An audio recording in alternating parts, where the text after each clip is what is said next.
एक बार पराम्बा मां भगवती ने महादेव से जिज्ञासा करी, आप अपने कंठ में ये क्या मुंड मालाएं धारण करते हो? ऐसी तो माला मैंने आपके अलावा कहीं और देखी नहीं। ये क्या मुंड माला है? ये किसके मुंड हैं जो आपको मुझसे भी ज्यादा अति प्रिय है? जब देखो आप गले में डालकर महादेव घूमते हैं। महादेव को तो महादेव ही है महाराज, उनकी कोई तुलना नहीं कर सकता। अगर हम स्वरूप में विचार करें तो शिव और पार्वती देखने में दोनों से बिल्कुल विपरीत हैं।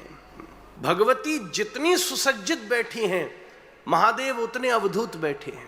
बल्कि हद तो यहां है कि इतनी विपरीतता है कि दोनों के वाहन भी एक दूसरे के आहार हैं। जंगल में छोड़ दो तो शेर कभी बैल को छोड़ ही नहीं सकता।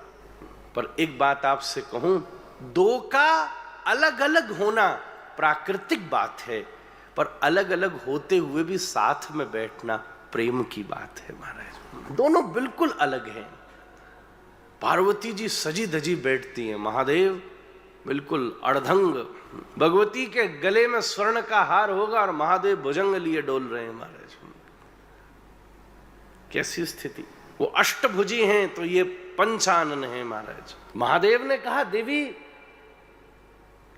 ये मुंड माला आप ही की है। क्या मतलब?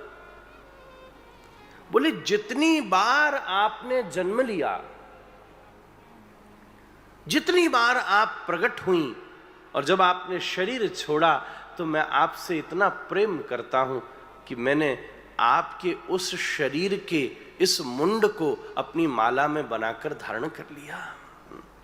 ये आप ही हो, मैं सदा आपका स्मरण करता हूं।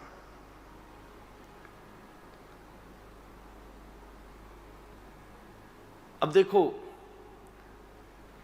ये बात तो जानने प्रसन्नता की बात है। पत्नी की कोई भी चीज पति लंबे समय तक संभाल कर रखे तो कितनी खुश हो जाएगी, वाह। पर सीधी बात है, इतनी आसानी से खुश हो जाए तो फिर पत्नी किस बात की? ये बात आपको पहले ही मान के चलना चाहिए। यहां सब बैठे पति पत्नी बड़े खुश हो रहे हैं मेरी बात सुनकर। बोले महाराज ज्यादा पोल मत खोलिए। बोले महादेव बात तो बड़ी सुंदर कही आपने, आप इतना प्रेम करते हो मेरे से कि मैंने जितने जन्म लिए आप उन सबको माला में धारण करते हो।